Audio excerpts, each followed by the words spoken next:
groups are on the same level as neo-Nazis and anti-government organizations. Presidential candidate Vivek Ramaswamy held a town hall with Moms for Liberty just days after they were included in the report. Parents determine the education of our children. That's a hard truth in America. We do not want the federal government involved in education at all. Joining us now from groups listed in the report, founder of Education Alliance, Sloan Rachmuth, co-founder of Army of Parents, Alicia Brand, and president of No Left Turn in Education, Dr. Elena Fishbein. Dr. Fishbein, I'm going to start with you. What did you think when you found out that you were on this hate list along with neo-Nazis? Well, considering who made the list, I was not surprised at all. And the whole thing is really, as far as I'm concerned, it's much ado about nothing. They have been using the same tactic since I launched my movement, and we were the first national grassroots movement to confront this menace. They're using language as a very powerful tool, but I think at this point, a lot of people become aware of the role of such institutions, such as the Southern Poverty Law Center and the ACLU. They became totally deranged and lost their initial mission. Right.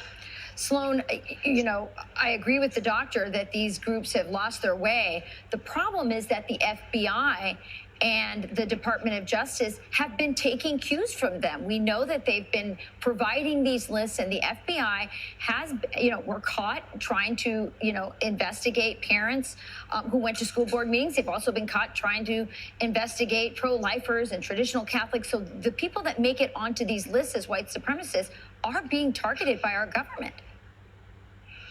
Right. It's very remarkable that the three founders sitting here with you today were all Jewish moms. And I was absolutely startled to find my name on a list with Holocaust deniers and dangerous neo-Nazis. And I find it remarkable and dangerous, as a matter of fact, as you alluded to.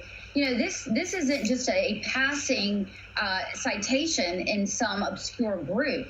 The Biden administration takes its marching orders oftentimes from the very radical groups who want to castigate normal parents fighting for their children's education.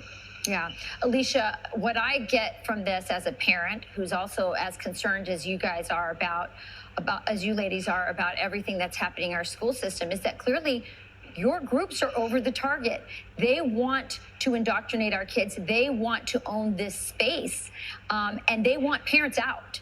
Is that what you're gathering from this? I mean, what else could be behind this push to silence you with such really incredible methods? We are definitely over the target, so this designation may actually be a good thing in shedding light on these radical groups that have so much credibility with our government.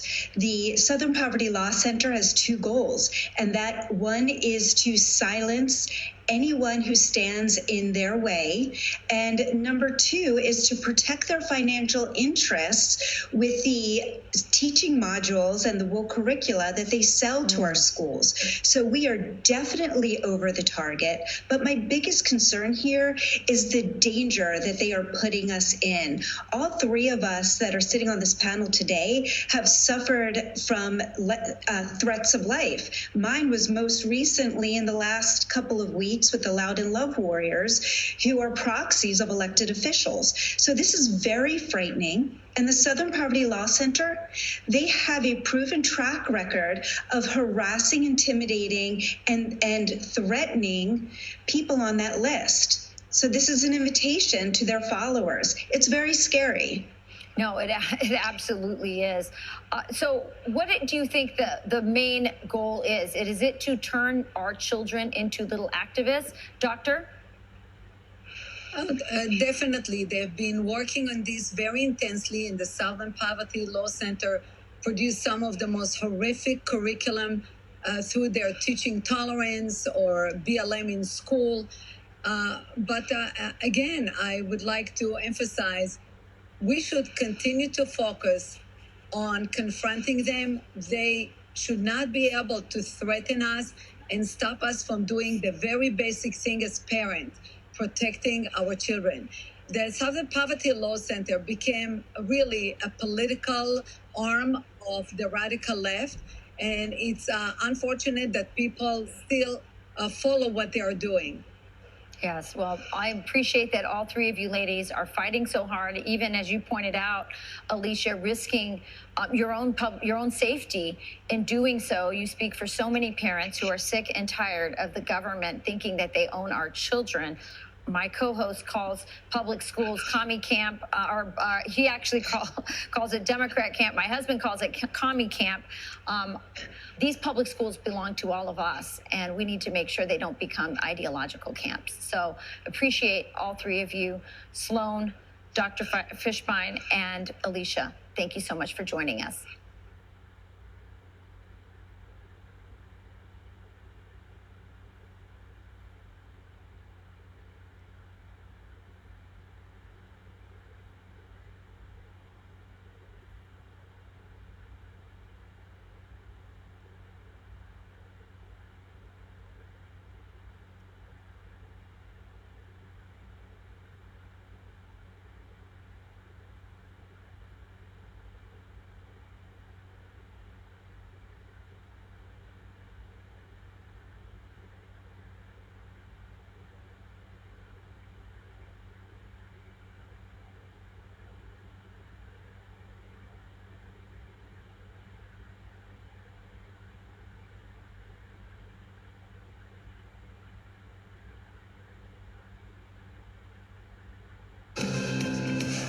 I put everything on the line.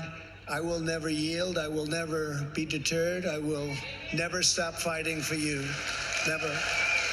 I think the espionage charges are ridiculous. I think what happened to Hillary Clinton, where she got away with it, is very similar to what happened to the President Trump. And we'll have an election and we'll have a trial. Yes, he's been a victim in the past. Yes, his adversaries have obsessively pursued him with phony claims. But this is much different. He's not a victim here. He was totally wrong that he had the right to have those documents. Some reaction to the federal indictment of the former president as he heads to court in Miami tomorrow. This is Alan Dershowitz wrote an opinion editorial in the Wall Street Journal saying a strong Trump indictment, but is it strong enough? When an incumbent administration prosecutes the leading candidate against the president, it should have a case that's so compelling that it attracts the kind of bipartisan support that forced Nixon to resign. No such support is currently apparent since many Republicans continue to be troubled by the targeting of Mr. Trump. Mr. Smith, the special prosecutor, will have to convince not only a Miami jury, but the American public on both sides of the partisan divide. Let's bring in our panel. Morgan Ortagus, former State Department spokesperson, Jeff Mason, White House correspondent for Reuters, and Ben Domenech, editor-at-large for The Spectator, host of the Ben Domenech podcast on Fox News Radio. Ben, it has been interesting, since the digestion, if you will, of the federal indictment and the fallout from it. The former president has said a few things publicly. You heard his attorney general speaking out on Fox News Sunday. But the candidates running against the former president have in some ways evolved, some of them, in their messaging as the days have gone on. How do you see it? Well, I think that this is a case that should not have been brought in the first place. I don't think that it is justified, but I do think that in the context of Bill Barr's analysis, he is correct on the legal basis. The reason I think it should not have been brought is I think it should have been negotiated. I think there should have been more conversation back and forth, as there has been under the case of the Presidential Records Act under prior administrations, and that I think that we could have come to a conclusion that would not result in the indictment of a former president of the United States, something that is frankly quite embarrassing as a country to have to go through. But that being said, I think that on the merits, Attorney General Barr is correct that this is justified. The case is very strong, and we will have to see how things proceed. But as it relates to your question regarding these 2024 candidates, they're going to have to navigate, I think, a very difficult road here, which is to say the vast majority of Republicans across the nation feel that former President Trump is being irrationally and unfairly targeted, and they're going to have to defend that while also, I think, standing up for law and order and the principle that no one is above the law, including not just the former president, but the current president of the United States. Yeah, here are some of those GOP 2024 contenders on this indictment. Every citizen in this country is held and should be held to the same standard. What we're seeing here, though, is a selective prosecution. This is going to be an issue that the voters have to decide. My point is that this is bad for our country, bad for the presidency, and it is a legitimate campaign issue. The American people deserve to know the reasons for this unprecedented action, and we also need to hear the former president's defense. Yeah, and Jeff, it's important. Everybody's innocent until proven guilty, and the former president will have his day in court. And that's, a lot of people want to hear what the defense is and how they lay it out. The White House has been very silent, and the administration has been very, very silent on all of this. Yeah, they certainly have, and that's very strategic, I think, on President Biden's side. They don't want to be seen as meddling. He has said from the very beginning that he believes in the rule of law and has wanted a Justice Department that is separate from this White House. Clearly, there are many on the right who don't see it that way and are skeptical of that, but that is their position. As far as the broader issue, look, there's a court of law, there's a court of public opinion. There's the legal side to this, and there's the political side to this. The political side may end up being somewhat positive for President Trump, former President Trump. The legal side looks very tricky, and I think you're right to say that people are very interested to see his defense. Morgan, Ben rightly points out there are a number of Republicans who look at the Biden investigation, the Hunter Biden investigation that really hasn't come to fruition from Delaware, the Clinton investigation, and they say, what about that? But they also look inside this indictment and what's in there. Yeah, I mean, if you look at what Senator Graham said on the Sunday shows, I mean, he talked about how Hillary Clinton and